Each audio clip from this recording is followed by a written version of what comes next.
সেপ্টেম্বরে শুরু হচ্ছে স্থানীয় সরকার নির্বাচন।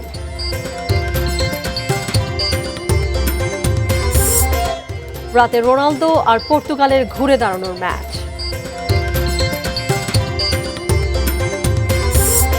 এবং সড়ক দুর্ঘটনায় দেশের 6 জেলায় 6 জনের মৃত্যু।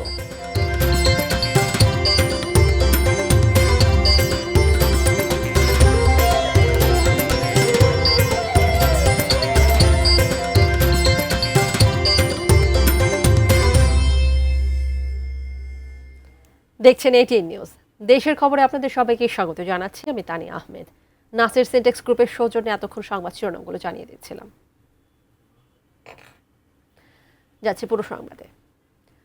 আসছে সেপ্টেম্বরে শুরু হতে যাচ্ছে স্থানীয় সরকার নির্বাচন, যা পর্যায়ক্রমে শেষ হবে আগামী বছরের সেপ্টেম্বরে। দলীয় প্রতীক না থাকায় আইন মেনে যোগ্য হলে অংশ নিতে পারবেন কার্যক্রম নিষিদ্ধ দল আওয়ামী লীগের নেতাকর্মীরা। তথ্য অধিদপ্তরের সম্মেলন কক্ষে সরকারের বিভিন্ন কার্যক্রমের অগ্রগতি বিষয়ে নিয়মিত প্রেস ব্রিফিংয়ে এসব তথ্য জানান প্রধানমন্ত্রীর তথ্য সম্প্রচার বিষয়ক উপদেষ্টা ডাক্তার জাহিদুর রহমান। বলেন, কার্যক্রম নিষিদ্ধ আওয়ামী লীগের ছোটখাটো নাশকতার সংখ্যা থেকেই জনগণের জানমালের কথা ভেবে সতর্কতা নেওয়া হয়েছে। তবে বড় কিছু করে ফেলার নৈতিক সাহস তাদের নেই, সেই আত্মবিশ্বাসও সরকারের আছে বলেও জানান তিনি। বলেন, প্রধানমন্ত্রীর মালয়েশিয়া সফরের মধ্য দিয়ে দেশটির শ্রমবাজার খোলার ব্যাপারে আশাবাদী সরকার।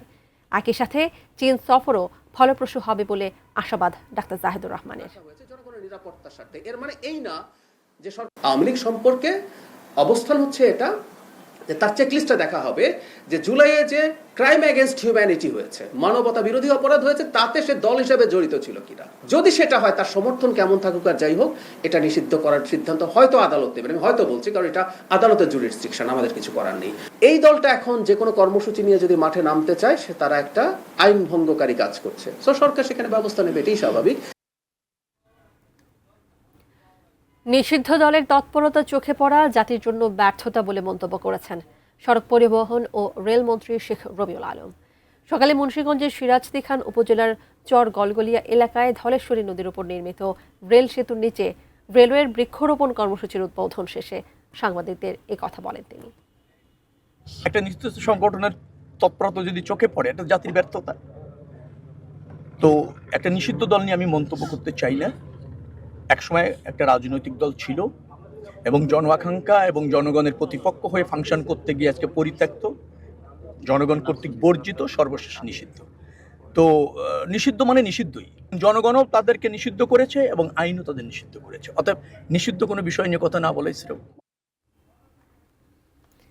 যে শিক্ষা প্রতিষ্ঠানের ক্যামেরায় নকল ধরা পড়ে দোষী প্রমাণিত হবে, তাকে শাস্তির মুখোমুখি হতে হবে বলে হুঁশিয়ার করলেন শিক্ষামন্ত্রী ডক্টর আনম এহসানুল হক মিলন। এইচএসসি ও সমমান পরীক্ষা 2026 উপলক্ষে সকালে চট্টগ্রাম কলেজ অডিটোরিয়ামে চট্টগ্রাম শিক্ষা বোর্ড ও মাদ্রাসা কারিগরি শিক্ষা বোর্ডের কর্মকর্তাদের সাথে মতবিনিময় সভায় এ কথা জানান শিক্ষামন্ত্রী। প্রত্যেকটি ইনস্টিটিউশনে ক্লোজ সার্কিট ক্যামেরা থাকতে হবে। আপনার সকলের রেকর্ড আর্কাইভে রেখে দিবেন। আমি সেই ইনস্টিটিউশনে আর্কাইভ থেকে দেখব সেখানে নকল হয়েছে কিনা। আর যদি হয়, সেন্টার কমিটির অভিভাবক আপনাদেরকে দোষী সাব্যস্ত করা হবে। This is your failure of your duties. আপনার ডিউটি আপনি ফেইলিউর করেছেন, অতএব পানিশমেন্ট হবে আপনাকে। এবারে সিঙ্গার বেকোর সৌজন্যে ওয়ার্ল্ড কাপ ফুটবলের খবর।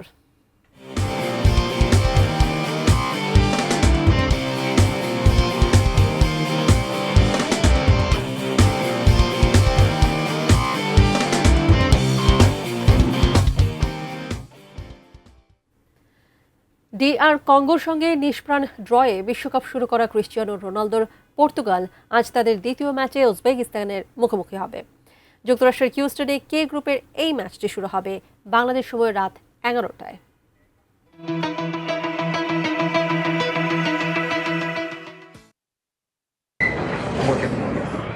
এই ম্যাচে গোল পেয়ে ক্রিস্টিয়ানো রোনালদো কি টানা 6টি বিশ্বকাপে গোল করার অনন্য রেকর্ড গড়বেন? তার চেয়েও বড় কথা, বিশ্বের সর্বকালের অন্যতম সেরা ফরোয়ার্ড কি নিজেকে ফিরে পাবেন মাঠে? DR কঙ্গোর বিপক্ষে প্রথম ম্যাচে টুর্নামেন্ট ফেভারিট পর্তুগাল দলটিই ছিল নিষ্প্রভ। আক্রমণ ভাগে নিঃসঙ্গ রোনালদোও মূর্তির মতো দাঁড়িয়েছিলেন। তাই শুরুতেই জোয়াও নেভেসের গোলে এগিয়ে গিয়েও ম্যাড় মেরে ড্র করে ফিরতে হয় পর্তুগালকে। বিশেষজ্ঞদের ধারণা এ ম্যাচেই জ্বলে উঠবেন 41 বছর বয়সী CR7। পর্তুগালও দেখিয়ে দেবে কেন তাদের বলা হচ্ছে বিশ্বকাপের ফেভারিট। দৃষ্টিনন্দন ফুটবলে জয় ফিরতে মরিয়া কোচ রবার্তো মার্তিনেজ একাদশে আনতে পারেন পরিবর্তন। বিশ্বকাপ যাত্রার আগেও রোনালদো ছিলেন উজবেকিস্তানের সব খেলোয়াড়ের আইডল, পর্তুগাল প্রিয় দল। কিন্তু উজবেকরা আগের সেই মোহময় চোখে পর্তুগালের দিকে আর তাকাবে না। তাদেরও নিজস্ব তারকা আছে, যেমন ম্যানচেস্টার সিটি ডিফেন্ডার আব্দু কদির খুশানভ, বাসাকশেহির উইঙ্গার ফাইজুল্লাহেভের গোলেই কলম্বিয়ার বিপক্ষে বিশ্বকাপ অভিষেকে সমতা এনে ফেলেছিল উজবেকিস্তান, পরে যদিও হেরেছে বড় ব্যবধানে। ইতালিকে বিশ্বকাপ জেতানো ডিফেন্ডার ফাবিও কানাভারো সাদা নেকড়েদের মধ্যে লড়াইয়ের মশাল জ্বেলেছেন। তারপরও পর্তুগাল স্বরূপে ফিরলে কি হতে পারে উজবেকিস্তানের কোচ সেটি বোঝেন। পবিত্র Kundu, sports desk, ATN news. Singer Beko নিয়ে এলো সবার জন্য বিশ্বকাপ অফার। পুরো বিশ্বকাপ জুড়ে সিঙ্গার বেকো দিচ্ছে 1000 ফ্রি টিভি, সাথে থাকছে টি-শার্ট, ফুটবল এক্সচেঞ্জ অফার, নিশ্চিত ডিসকাউন্ট, সহজ কিস্তি, ফ্রি ইনস্টলেশন। আজই চলে আসুন সিঙ্গার বেকো স্টোরে। ভিজিট করুন singarBD.com। বিশ্বকাপের উন্মাদনায় আরেক দফায় বোধ হলো ঢাকা বিশ্ববিদ্যালয় ক্যাম্পাস। আর্জেন্টিনা বনাম অস্ট্রিয়া ম্যাচ ঘিরে TSC, মল চত্বর ও হাজী মোহাম্মদ মহসিন হলের মাঠে উপচে পড়া ভিড় সমর্থকদের। খেলা শুরুর আগ থেকেই আকাশি সাদা জার্সি পরে প্রিয় দলের সমর্থনে ক্যাম্পাস দখল করেন আর্জেন্টিনা ভক্তরা। সোমবার রাতে TSCতে খেলা দেখেন আর্জেন্টিনার রাশিদুত মার্সেলো কার্লেস সেসা এবং ফুটবল তারকা লিওনেল মেসির বাল্যবন্ধু রুলি। সম্রাট আনোয়ারের report. This is our home, this is our night. Turn up the world under the lights. বাংলাদেশে ফুটবলের উন্মাদনা এমনই, তার উপর বিশ্বকাপে আর্জেন্টিনার খেলা হলে তো কথাই নেই। প্রতিপক্ষ যে দলই হোক, আর্জেন্টিনার সমর্থকদের দখলেই থাকে সব। গ্রুপ পর্বের দ্বিতীয় খেলায় গ্রুপ চ্যাম্পিয়ন হওয়ার দৌড়ে এগিয়ে যেতে আর্জেন্টিনা মুখোমুখি হয়েছিল অস্ট্রিয়ার। সেই খেলা দেখতেই ঢাকা বিশ্ববিদ্যালয়ের TSC চত্বর পেরিয়ে রাজু ভাস্কর্যের সামনের সড়ক জুড়ে ছিল সমর্থকদের সরব উপস্থিতি। ভিড়ের চাপে কেউ চড়ে বসেন গাছে, কেউ বা ভবনের ছাদে। বড় পর্দায় খেলা দেখার আশায় আসা অনেকেই শেষ পর্যন্ত জায়গা না পেয়ে মোবাইল ফোনে উপভোগ করেন ম্যাচ। ধাক্কাধাক্কিতে সবাই আমাকে বের করে দেয়, একটা ইনজুরি হওয়ার চান্স আছে, এই জন্য ভিতরে যেতে পারি। ছেলেও মেসিকে অনেক পছন্দ করে, ও মেসির খেলা দেখে, এই কারণে নিয়ে আসছে। বন্ধুর ম্যাচ চলে ভাই, বন্ধু মানুষ দেখাইতে হবে না, এই জন্য কাছে নিয়ে নিছি। ভিতরে অনেক ভিড়, প্রচুর ভিড়, অক্সিজেন নাই, যার কারণে বাইরে চলে আসছে। এই জন্য জার্সি কিনে 4 নাম্বার 4 স্টার আলা জার্সি কিনবে একেবারে শেষ। আচ্ছা ওকে, দেখা যাবে দেখা যাবে। ম্যাচের উত্তেজনা আরও বেড়ে যায় বিশেষ দুই অতিথির উপস্থিতিতে। বাংলাদেশে নিযুক্ত আর্জেন্টিনার রাষ্ট্রদূত মার্সেলো কার্লেস সেসা এবং ফুটবল তারকা লিওনেল মেসির বাল্যবন্ধু রুলি বাংলাদেশি সমর্থকদের সঙ্গে বসে উপভোগ করেন পুরো ম্যাচ। ম্যাচে মেসির জাদুকরী নৈপুণ্যে 2 গোলের ব্যবধানে জয় পায় আর্জেন্টিনা। আর সেই জয়ের আনন্দ ফেটে পড়ে হাজী মোহাম্মদ মহসিন হলের মাঠে উপস্থিত সমর্থক সহ পুরো ক্যাম্পাস। স্লোগান, করতালি আর উল্লাসে মুখর হয়ে ওঠে চারপাশ। চরম খেলছে বাট মেসির, আর আজকে হ্যাট্রিক করার কথা ছিল, কিন্তু দুর্ভাগ্যবশত আজকে হয় না, একটু ভালো ছিল না। ব্যাম্বুস মেসি, মেসি কেমন খেললো আর্জেন্টিনা? খুব ভালো, খুব অনেক এক্সাইটেড। আমাদের মেসি একাই অ্যাকশন। মেসির প্রতি ভালোবাসা আর আর্জেন্টিনার প্রতি আবেগ, এই দুয়ের মিশেলে ঢাকা বিশ্ববিদ্যালয় ক্যাম্পাস পরিণত হয়েছিল এক টুকরো বুয়েন্স আইরেসে। প্রিয় দলের জয় উদযাপনের মধ্য দিয়ে স্মরণীয় এক রাতের আনন্দকে সঙ্গী করে ঘরে ফেরেন উচ্ছ্বসিত সমর্থকরা। সম্রাট আনোয়ার, ATN নিউজ, ঢাকা। এবারে দেশের খবর সময় হয়ে গেল বিরতি নেয়ার, এরপর জানিয়ে ফিরছি।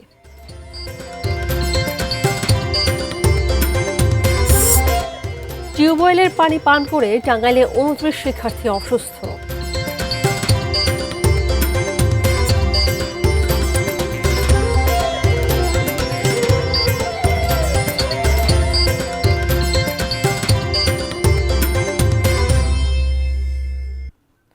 ফিরে এসে স্বাগত জানাচ্ছি দেশের খবরে। ধন্যবাদ সাথে থাকার জন্য। মানিকগঞ্জে পদ্মা ও যমুনা নদীর পানি বিপদ সীমার উপর দিয়ে প্রবাহিত না হলেও দৌলতপুর, ঘিওর ও শিবালয় উপজেলায় অব্যাহত রয়েছে নদী ভাঙন। এ বিষয়ে বিস্তারিত জানাতে পাটুরিয়া ফেরিঘাটের পাশের নদী ভাঙন এলাকা থেকে সরাসরি যুক্ত হচ্ছেন প্রতিনিধি মোহাম্মদ সুজন খন্দকার। সুজন খন্দকার, আমরা আগেরবারও আপনার সাথে যুক্ত হয়েছিলাম, যেমনটি জানছিলাম নদী তীরবর্তী মানুষ যারা রয়েছেন তারা একেবারে নিম্ন আয়ের মানুষ, তাদের ক্ষয়ক্ষতিটাই সবচেয়ে বেশি হচ্ছে। সেক্ষেত্রে তাদের পুনর্বাসনের কোনো ব্যবস্থা কি আসলে করা হচ্ছে কিনা, প্রশাসনের পক্ষ থেকে কি বলা হচ্ছে, একটু বিস্তারিত জানাবেন আমাদের। জি ধন্যবাদ আপনাকে। আপনি যেমনটি বলছিলেন যে এই মুহূর্তে কিন্তু আমি যেই স্থানটিতে রয়েছে, যেখানে নদী ভাঙনের যে মানুষ রয়েছে তাদের কিন্তু নদী শাসনের কাজ চলছে। এখানে কিন্তু বৃষ্টি হচ্ছে, আপনি ঠিক আমার পিছনে দেখতে পাচ্ছেন আকাশ কিন্তু প্রচণ্ড মেঘলা এবং বিদ্যুতের প্রকোপটা কিন্তু অনেক বেশি, তার মধ্যেও কিন্তু আমরা কথা বলছি। তো এইখানে মূলত আমি যেটুকু এখন পর্যন্ত জানতে পেরেছি যে এই ৫ নং ফেরিঘাট থেকে ৫০০ মিটার যে নদী ভাঙন সব থেকে বেশি, এখানে প্রায় ২৫টি পরিবার ইতিমধ্যে নদীগর্ভে কিন্তু বিলীন হয়েছে আমরা যেটুকু জানতে পেরেছি। এবং এখানে ইমার্জেন্সি ভিত্তিতে কিন্তু জিও ব্যাগ ফেলে কাজ শুরু করেছে সংশ্লিষ্ট যে কর্তৃপক্ষ রয়েছে তারা করছে।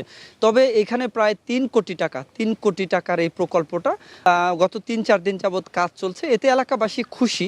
তবে এলাকাবাসী আমি এতক্ষণ তাদের সাথে কথা বলেছি, তারা আমাদেরকে বলছিল যে ভাই প্রতি ৫০ ফুট জায়গার মধ্যে ৬১১টি বস্তা ফেলার কথা রয়েছে, কিন্তু পানি উন্নয়ন বোর্ড সংশ্লিষ্ট যে কর্তৃপক্ষ তারা এমনটা করছেন না। এটা তাদের একটা বিস্তর অভিযোগ। তারা বলছেন যে প্রতি ৫০ ফুট অর্থাৎ ১০৯ হাত জায়গার মধ্যে ৬১১টি বস্তা ফেলার কথা, কিন্তু তারা এখানে নদী নেমে এবং গুনেছেন যে ১০০টি বস্তার মতো কিন্তু আছে, অর্থাৎ ৫০০টি বস্তা নেই, এমন একটা অভিযোগ করছেন।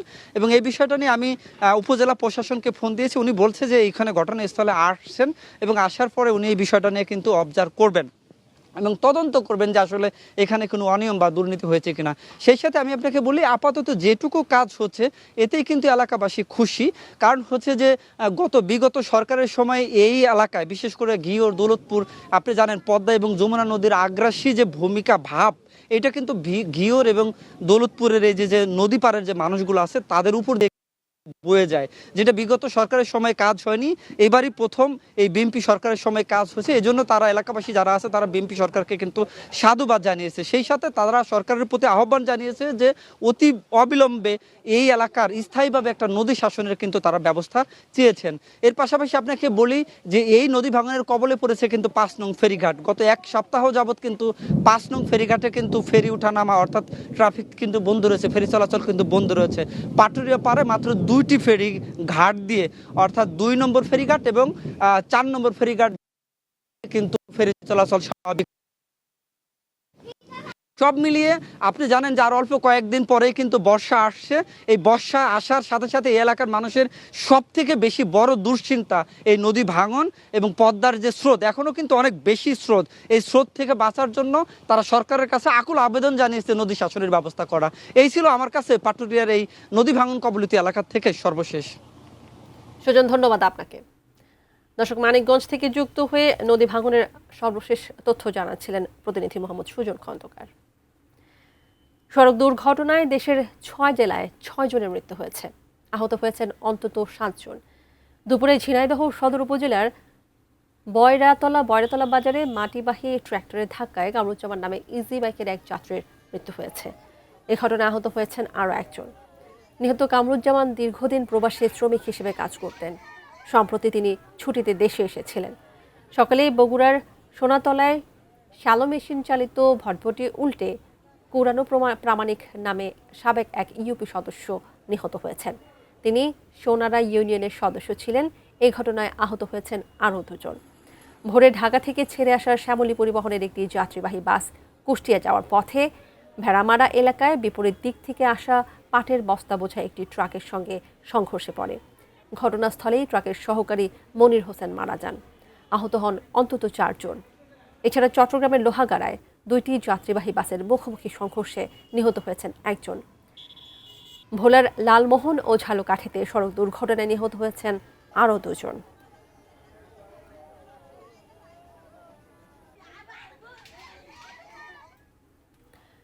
টিউবওয়েলের পানি পান করে টাঙ্গাইলের নাগরপুরের মামুদনগর উচ্চ বিদ্যালয়ের 29 শিক্ষার্থী অসুস্থ হয়ে পড়েছে। অসুস্থ শিক্ষার্থীদের মধ্যে মাথা ঘোরা, বমি বমি ভাব, পেট ব্যথা সহ বিভিন্ন উপসর্গ দেখা দিলে তাদের স্থানীয় স্বাস্থ্য কেন্দ্র ও হাসপাতালে চিকিৎসা দেওয়া হচ্ছে। বিদ্যালয়ের ভারপ্রাপ্ত প্রধান শিক্ষক মোস্তাফিজুর রহমান জানান, সকালে বিদ্যালয়ের একটি টিউবওয়েল থেকে পানি পান করার কিছুক্ষণ পর কয়েকজন শিক্ষার্থী অসুস্থ বোধ করতে শুরু করে। পরে একে একে আরও শিক্ষার্থীর মধ্যে একই ধরনের উপসর্গ দেখা দিলে বিদ্যালয় জুড়ে আতঙ্ক ছড়িয়ে পড়ে। অসুস্থ শিক্ষার্থীদের প্রথমে নাগরপুর উপজেলা স্বাস্থ্য কমপ্লেক্সে ভর্তি করা হয়। এর মধ্যে দুজনকে উন্নত চিকিৎসার জন্য টাঙ্গাইল মেডিকেল কলেজ হাসপাতালে পাঠানো হয়েছে। অসুস্থদের মধ্যে মেয়ে শিক্ষার্থীর সংখ্যা বেশি। উপজেলা নির্বাহী অফিসার মোহাম্মদ ইরফান উদ্দিন বলেন, ধারণা করা হচ্ছে টিউবওয়েলের পানি দূষণের কারণে এই ঘটনা ঘটে থাকতে পারে। থানা পুলিশ স্কুল পরিদর্শন করেছে, বিষয়টি খতিয়ে দেখছে প্রশাসন। পানির নমুনা পরীক্ষার জন্য পাঠানো হবে। ঘটনার পর বিদ্যালয়ে ওই টিউবওয়েলের ব্যবহার সাময়িকভাবে বন্ধ রাখা হয়েছে।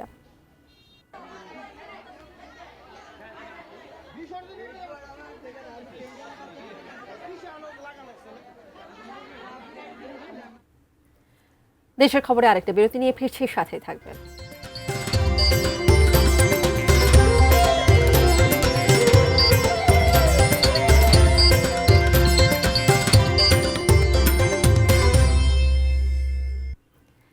ফিরে এসে দেশের খবরে আরও একবার স্বাগত জানাচ্ছি। দেখছেন ATN নিউজ। শিশুদের খাদ্যাভ্যাসে ফলের গুরুত্ব ও দেশীয় ফলের সঙ্গে নতুন প্রজন্মকে পরিচয় করিয়ে দেওয়ার লক্ষ্যে সিরাজগঞ্জের শাহজাদপুরে অনুষ্ঠিত হলো ফল উৎসব। এই আয়োজন করে শাহজাদপুরের রংধনু মডেল স্কুল কর্তৃপক্ষ স্কুল মাঠে দিনব্যাপী বিভিন্ন রং, স্বাদ ও গন্ধের দেশীয় ফল প্রদর্শন করা হয়। বিভিন্ন স্টল ঘুরে নানা জাতের আম, কাঁঠাল, লিচু, জাম, পেয়ারা, আনারস সহ মৌসুমি ফল দেখে উচ্ছ্বসিত হয়ে ওঠে শিক্ষার্থীরা। ফলে পুষ্টিগুণ সম্পর্কেও তাদের দেয়া হয় নানা তথ্য। বর্ণিল এই আয়োজনে অংশ নিয়ে সন্তোষ প্রকাশ করেন অভিভাবকরাও। স্বাস্থ্যকর ভবিষ্যৎ গড়ার বার্তা ছড়িয়ে দেওয়ার লক্ষ্যে এই আয়োজন বলে জানান আয়োজকরা। এই ফল উৎসবটার ভিতরে যে আনন্দ, যে উচ্ছ্বাস অনেক সুন্দর। এখানে আমি নতুন দেখছি আনারকল, এখানে রয়েছে ডাব, সেগুলো আমি আগে কখনোই দেখিনি। বাচ্চারা অনেক ফলের সাথেই পরিচিত না। আমাদের দায়িত্বই হলো বাচ্চাদের শিক্ষা জ্ঞান অর্জনের ভিত মজবুত করা। তো আমরা এই কারণেই ফল উৎসব করে তাদের সকল ফলের সাথে আমরা পরিচয় ঘটিয়ে দেওয়ার চেষ্টা করি। এই ছিল দেশের খবরের সর্বশেষ। ধন্যবাদ এতক্ষণ আমাদের সাথে থাকার জন্য।